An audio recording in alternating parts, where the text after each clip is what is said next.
1897, Scotland. No one aged for 13 years in the Highlands. The Inverness freezing file. It began with the snow. Thick, heavy, and endless. By December of 1897, the Highlands north of Inverness looked like a painting that had forgotten the color green. Trees bent under white weight. The River Ness slowed, stiff, then hardened into silence. Entire fields vanished beneath a skin of frost, and every road turned to bone-white corridors. At first, the villagers called it a hard winter. They had seen worse. But then the months kept passing, and the snow did not melt. Spring never came. By June, when lambs should have dotted the hills, the land still lay buried in ice. Summer gave no warmth, only gray skies and winds that cut through wool coats. The seasons had stopped moving, as though time itself had frozen over the Highlands. Fear crept in with the cold. Crops withered in storage.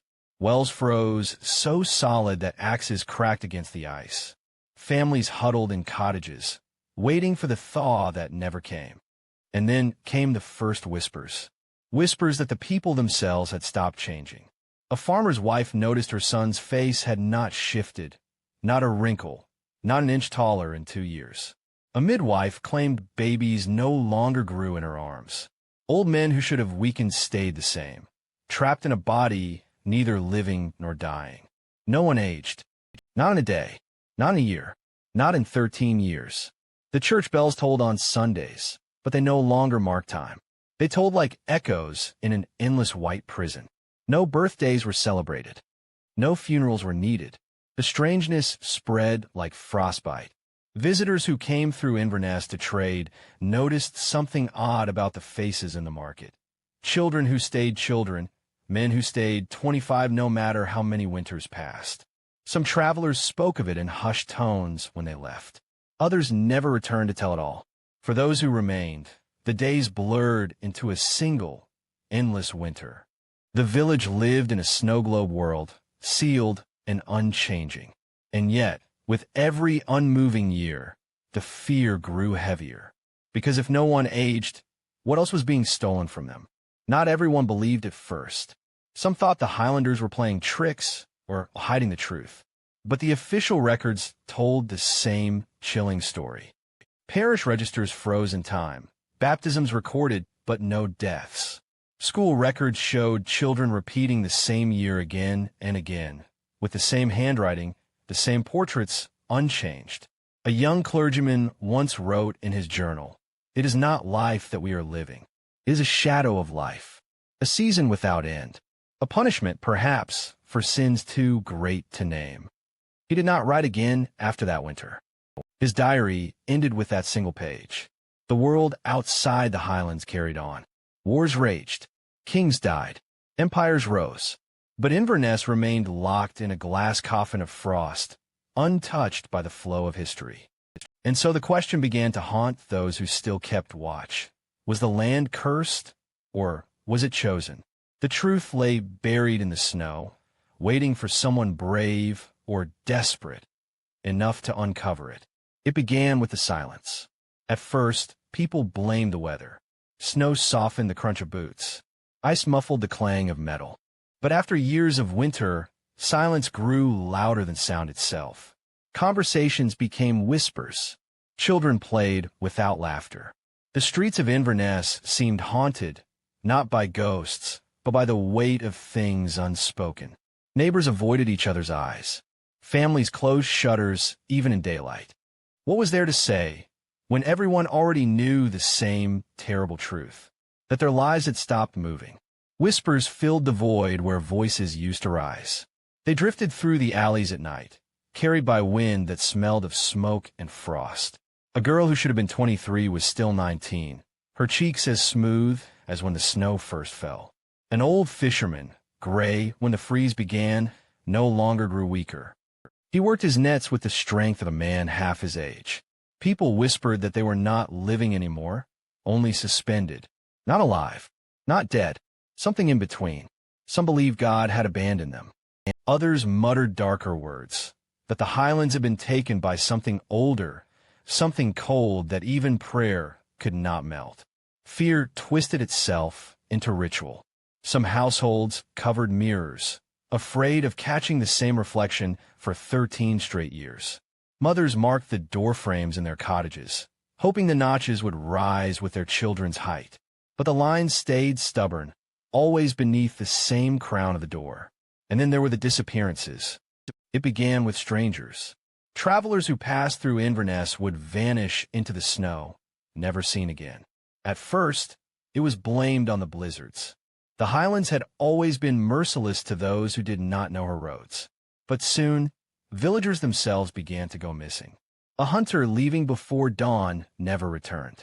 A seamstress visiting a neighbor never reached her door. No bodies were found, only footprints leading into the white, fading until they were gone. Every vanishing fed the whispers.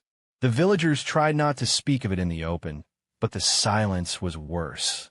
In hushed voices by candlelight, they spoke of the frozen ones, men and women claimed by the snow. Some said they were still out there, wandering the hills, neither aging nor dying, trapped in the storm forever. Others swore they had seen pale shapes at the edge of the woods, watching, waiting, eyes that glowed faintly in the dark. Figures that never left footprints behind. The priest warned against such talk. He said it was blasphemy, the devil's trick. But even he kept his sermon shorter, his voice trembling as if he no longer believed his own words. By 1905, the silence was no longer just eerie. It was unbearable. Families sat by the fire at night, staring at faces unchanged since the last decade, wondering how much longer this endless season could last. And still, no one aged. Not a wrinkle, not a birthday, not a death. Only whispers. Whispers that grew colder than the snow itself. Because everyone knew something was listening. It was the children who terrified the villagers most. Adults could pretend. Adults could swallow their dread and call it a blessing in disguise. But children should have changed. Yet they didn't. A girl born in 1896 was still toddling in 1909. A boy of 10 remained 10 for 13 long years. They learned words, learned letters, learned songs, but their faces, their bodies, their very shadows remained trapped in the same fragile frame. By the 4th year of the freeze, parents stopped celebrating birthdays. Cakes and candles became meaningless when each year looked exactly like the last. Some mothers wept quietly at night, clutching their children to their chests, whispering prayers into their hair. Fathers buried toys in the snow, desperate to forget that their sons had never grown old enough to outgrow them. The schoolhouse turned into a nightmare. Desks stayed filled with the same small figures, their lessons repeating like broken clockwork.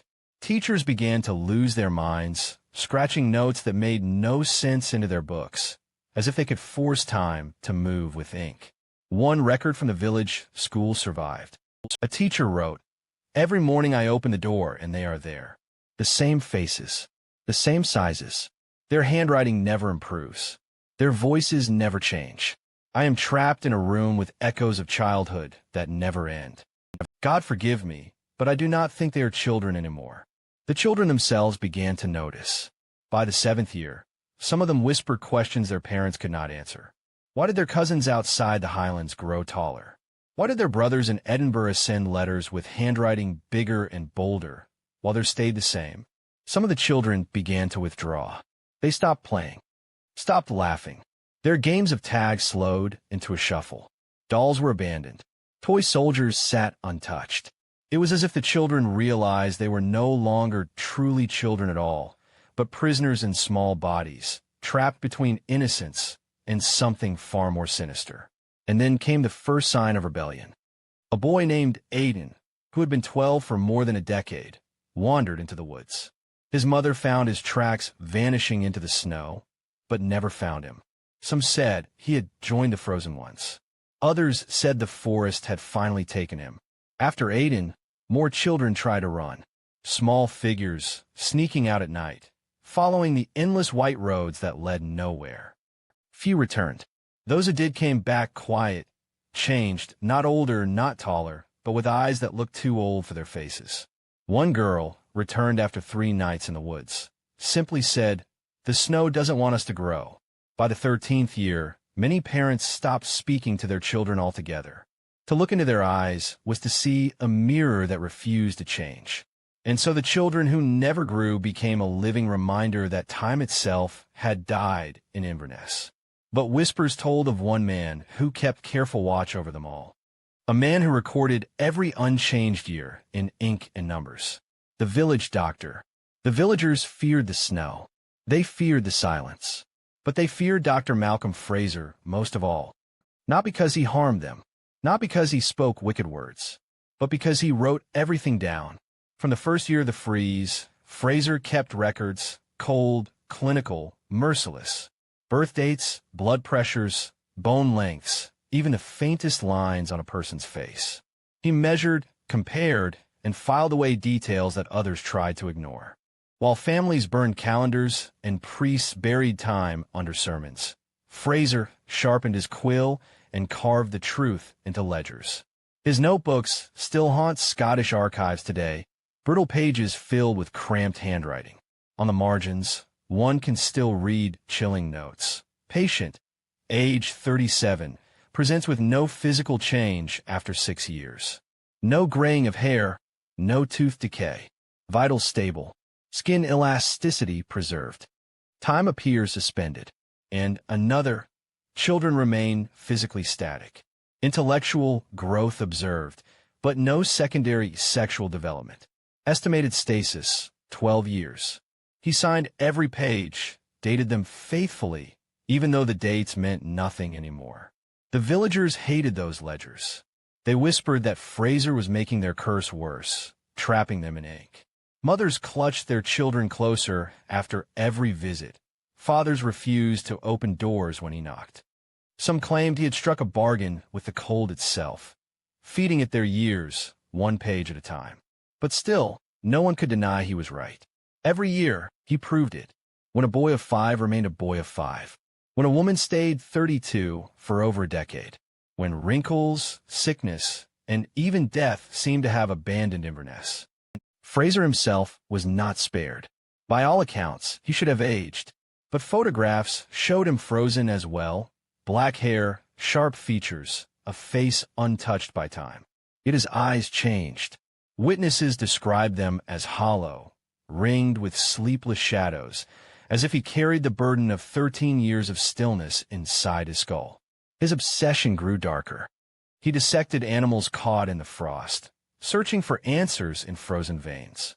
He wrote letters to Edinburgh, begging for scientists to come north. But those who came either disappeared in the snow or fled, swearing never to return. The doctor's house became a fortress of records. Boxes stacked to the ceiling, filled with measurements of villagers who no longer visited him willingly. Some said he broke into cottages at night to check pulses while families slept. Others claimed he dug graves in the frozen ground, though no one had died. The most haunting record was found much later. A single page, written in Fraser's slanted hand. If no one here can die, what am I keeping them alive for? After that entry, his handwriting changes. Sharper, angrier, less human. Some pages are nothing but frantic scrawls of numbers and dates, as if he were trying to force the world back into motion with ink. By 1910, Dr. Fraser stopped leaving his house altogether. No one knew if he was still alive, or if he too had become one of the frozen ones. But the records remained, pages that proved the impossible, that in Inverness, time itself had been stolen. By 1911, Inverness was no longer a town. It was a mausoleum made of snow. The streets lay empty, even in daylight. Doors stay-barred, windows nailed shut. Chimneys rarely smoked, because no one dared to burn too much wood. They had no idea if another spring would ever come. The silence grew so thick it felt like a blanket over the Highlands, pressing down until even the heartbeats of the people seemed to slow. It wasn't just the stillness. It was the weight of knowing that the world outside kept moving while they remained trapped. Babies in Edinburgh grew into men, while Inverness children remained shadows of innocence. Outside, the Great War loomed. Inside, time did not move at all. Snow sealed the roads like stone. Travelers who once passed through the Highlands had stopped coming altogether. Inns stood abandoned, their signs creaking in the wind. The church bell rusted into silence. Even the river, once a lifeline, was locked under ice that never melted. In that frozen world, sound itself became suspicious. A knock on a door in the middle of the night. Footsteps crunching on the street, though no figure was seen. A cough that carried too far in the cold. Villagers whispered that the silence was alive, that it listened, that every word they spoke was swallowed whole, carried away into the endless white. The fear grew stranger as the years passed. People began hearing things they could not explain. The groan of timber in abandoned houses, long after the wind had died. A child's giggle, faint, though no child was nearby. Voices calling names from the woods, though when villagers followed, they found only snow. Some thought the silence was no silence at all, but a trick, a mask for something hiding beneath. One farmer swore he saw figures walking the frozen river at night. Not people, not exactly. Shapes, pale as frost, moving slowly, never sinking into the ice. He locked his doors after that and never spoke of it again. Families shrank into themselves. No one dared visit neighbors anymore. Cottages became islands in a sea of white, each house holding its own little prison of faces that never changed. Children sat by frosted windows, staring at the same horizon year after year. Old men sharpened the same knives, the steel never wearing down. Every day felt like the last. Every night felt like the end. But the silence always continued. In the center of the village, the church stood tall against the wind. Its cross leaned, heavy with ice. The priest rang the bell once more in 1912, though no one came. The sound rang out into the white emptiness, echoing against mountains swallowed by snow. That night, the priest's house stood dark. By morning, he was gone. No footprints, no straged, just silence. By then, the villagers knew they weren't simply forgotten by time. They were sealed away, entombed in a season that would not pass. And as the silence deepened, another question gnawed at them in secret. What happens when silence itself begins to hunger? Father Alistair MacNeil had once been the heart of Inverness. His voice had carried through the church rafters with warmth, his sermons lit with hope. But as the years of endless winter stacked like coffins, that voice began to crack. At first, he told the villagers the freeze was a trial, a test from God. If they endured with prayer and patience, the thaw would come. But when babies stayed babies, when old women never passed away, when the dead themselves seemed denied to them, his words began to sound hollow. By 1903, his sermons grew shorter. By 1906, they were little more than whispers. By 1910, he stood at the pulpit only once a month, his eyes dark, his Bible trembling in his hands. His private journals, discovered decades later, told a darker story. I do not believe anymore, one page reads. This is not God's trial. This is his absence. Another entry, written in shaking ink. I bless children who never grow. I bury no dead. I pray for years that do not pass. Am I still a priest? Or am I an echo like the rest of this town? He began to wander the village at night, lantern in hand, staring into windows as though searching for proof that time was still alive somewhere. Some claimed they saw him shouting into the storm, demanding God show his face.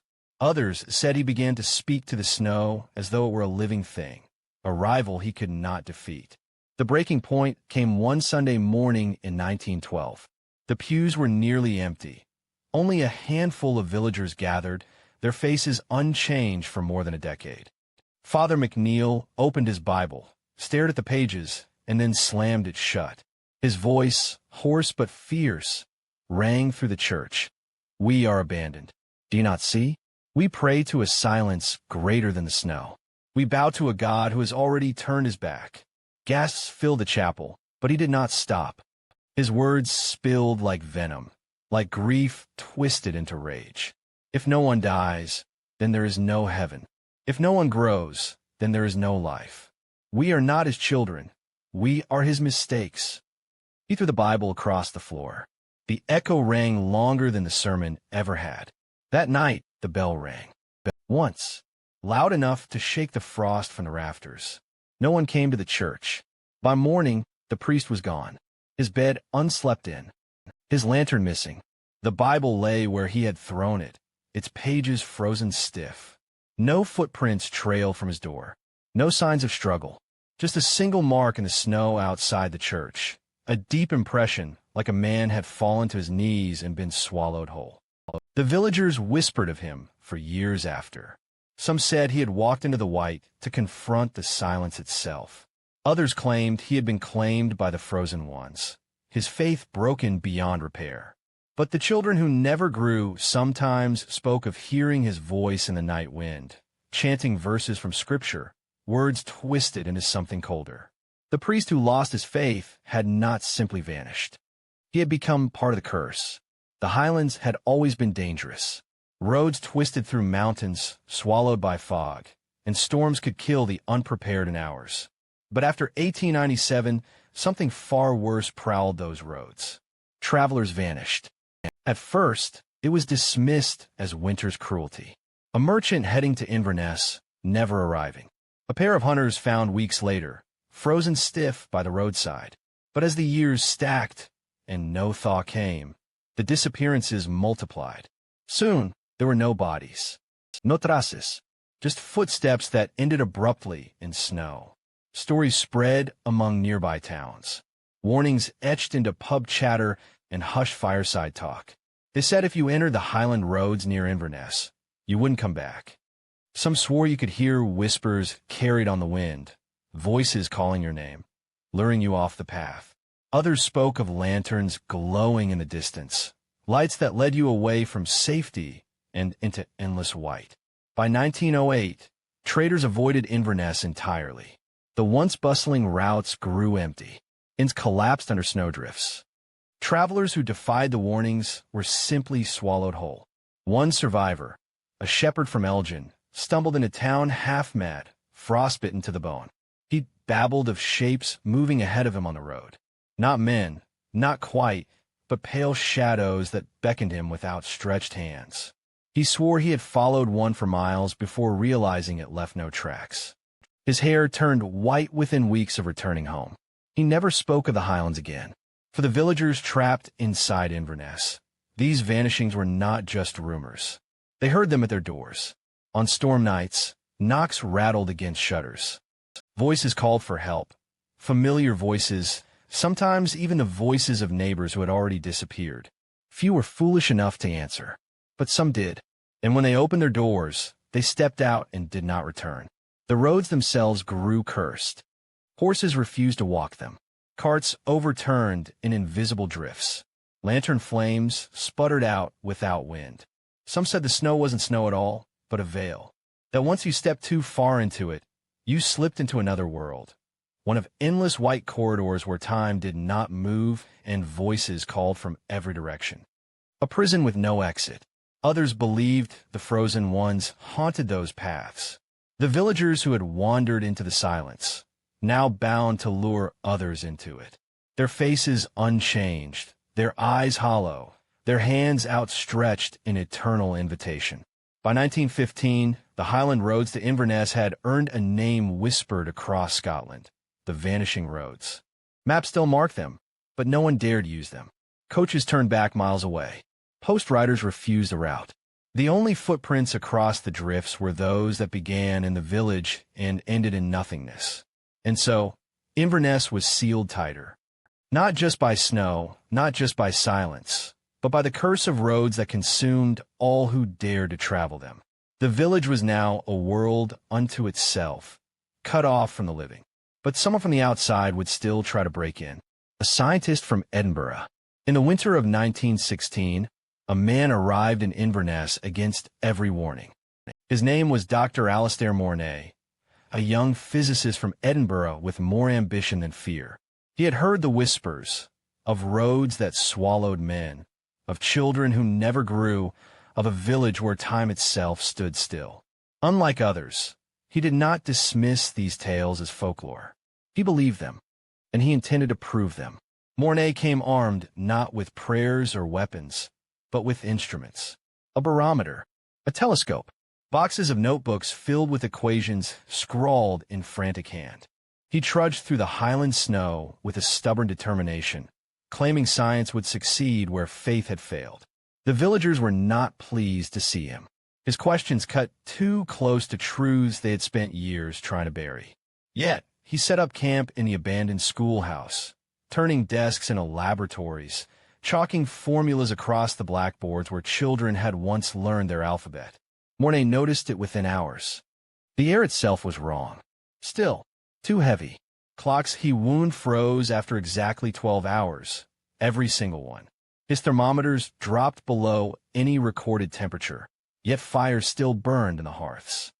He wrote in his notes, "This is not weather. This is not season. This is a field, a cage." He took measurements of the villagers, too, quietly, carefully, when they allowed it. No pulse slowed, no skin sagged, no hair whitened. He became convinced the Highlands had fallen under a temporal anomaly, a place where the flow of time had ruptured. But his studies turned darker. Villagers claimed to see him wandering at night, holding instruments that hummed in the cold. Some swore he placed mirrors in the snow to catch the moonlight, as though it held secrets of the silence. Others whispered he built machines out of copper wire and gears, setting them deep in the woods where no one dared follow. One girl, who had never grown past 12, told her mother she saw Mornay standing by the frozen river, speaking into the ice as if it could answer him. The villagers' fear grew. Dr. Mornay did not belong to them. He was not frozen as they were. He had aged, his beard streaked with gray, his skin marked with years. He was a reminder of the world outside, a world they no longer touched. When pressed, he admitted it. "Yes," he said, "I have aged, but I will not again. Not now. Not here. The anomaly has taken me too." That terrified them more than anything. His notes became frantic. "It feeds on us. Not our bodies. Our years. We are currency. This land is a vault. Someone, or something, has locked us inside." The last entry was written in a shaking hand. "The silence is aware of me. Tonight it called my name." The next morning, Dr. Mornay was gone. His machines lay in pieces, scattered across the snow like broken bones. His notebooks remained, pages stiff with frost, equations unfinished. No footprints led away from the schoolhouse. Just the sound of wind moving through empty halls. The villagers never spoke of him again, but some claimed the silence grew heavier after his arrival, as though he had woken something deeper, something that had been watching them all along. And soon it began to stir. It happened without warning. After 13 years of unbroken frost, the world shifted. It began with a sound, small, sharp, almost insignificant. A crack, like glass shattering far away. Then another, and another. By dawn, the entire Highlands echoed with the groaning of ice. The river Ness, long frozen into silence, trembled. Fissures split its surface, dark water glistening beneath. Roofs shed their heavy coats of snow in sudden avalanches. Trees bent and snapped, their frozen limbs finally breaking under years of weight. The thaw had come, but did not bring joy. The villagers rushed outside, blinking in the strange brightness. For the first time in 13 years, sunlight had warmth. Snow dripped from eaves. The air smelled of wet earth. Yet no one celebrated. Their faces were pale, their eyes wide with terror, because they were not ready to return to time. Children who had been 12 for over a decade suddenly felt their bones ache. Their bodies shuddered, stretching into painful growth. Wrinkles carved themselves overnight into once untouched skin. A woman who had been 32 collapsed, her hair turning white within days. It was as if 13 stolen years had come crashing down in an instant. The silence broke too, not gently, not with birdsong or laughter, but with screams. A farmer aged into dust before his wife's eyes. Infants withered like autumn leaves. Old men who had been spared decay fell lifeless within hours, their bodies too frail to withstand the flood of stolen time. The thaw was not mercy. It was judgment. Panic tore through the village. Families tried to flee, but the Highland roads were no safer now. Travelers who ventured out returned broken, their hair silvered, their hands trembling as if aged decades in a single night. Some did not return at all. The villagers begged for the snow to come back, for the silence to seal them again. But the ice had broken, and time had found them, and it was hungry. When spring finally bloomed, Inverness was no longer a frozen tomb. It was a graveyard. The children who had once been eternal were gone. The priest's voice no longer echoed in the wind. The doctor's records ended in smudges, as if his hand had withered before finishing the line. Only a few survived, carrying scars deeper than age. Their eyes held too many winters. Their bodies bore the crushing weight of years they were never meant to feel all at once. They tried to speak of what happened, but the world did not listen. To outsiders, it sounded like madness. Who could believe in a village that did not age for 13 years? Who would believe in the silence? But some stories lived on. Travelers still whispered of strange figures on Highland roads, of pale children glimpsed at the edge of the woods, of voices calling names in the night. The ice had broken, yes, but what had lived in that silence had not left. It lingered, waiting, and somewhere, locked in a government archive, the last file on Inverness carried a single name written in bold ink: the freezing file. In 1923, a government clerk in Edinburgh stumbled upon a stack of sealed documents stamped with a single chilling title: the Inverness freezing file. The papers had been buried deep in the archives, tucked between agricultural surveys and census reports, as if someone had wanted them forgotten. The contents were stranger than fiction. Testimonies from soldiers sent to investigate. Notes from doctors scribbled in disbelief. Parish records that stopped and started like broken clocks. Even photographs, faded, brittle, showing children who looked identical across decades, their faces unchanged while the world around them shifted. The file read less like history and more like a warning. According to the documents, officials had visited Inverness during the thaw. What they found was horror. Corpses in the streets, aged beyond recognition. Survivors trembling, begging to be left alone. And most disturbing of all, the silence still clinging to the village like a second skin. One officer wrote in his report, "I have marched through battlefields. I have seen men torn apart by shell fire. But I have never felt fear like I did in Inverness." The silence was not absence. It was presence. It was watching us. The government sealed the town within weeks. Roads were cut off. Maps quietly redrawn. Officials warned nearby villages to forget the name. And so Inverness, once a living town, became a blank space on Scotland's map. Yet the file did not stop there. Buried within were letters from Dr. Alistair Mornay, the scientist who had vanished. Pages no one was supposed to see. "The anomaly is not gone," one letter read. "It sleeps." The thaw was not an ending, but a reset. It will return. Perhaps not here, perhaps not now, but it will return. The silence does not die. Another line underlined twice: "Do not let them forget. Memory is the only defense." But memory was exactly what Scotland erased. In the decades that followed, no official maps marked Inverness as anything more than ordinary. Tourists passed through without knowing. Families built new homes atop old graves, never asking why the soil felt strange beneath their boots. The past was buried, page by page, file by file. But the freezing file remained, locked in iron cabinets, collecting dust, whispering to anyone brave enough or foolish enough to open it. A final page contained a single, cryptic warning, written in a different hand and signed, 13 years of silence. 13 years of hunger. When the snow returns, so will it. To this day, archivists speak quietly of the file. Some claim it has been moved, hidden in deeper vaults. Others insist it has been destroyed, the evidence burned to keep the curse from spreading. But there are always rumors of travelers who vanish in the Highlands, of children whose faces remain unchanged, of voices carried on the wind that call your name. And always, at the center of the whispers, lies Inverness, the town Scotland tried to erase, the town where time itself froze.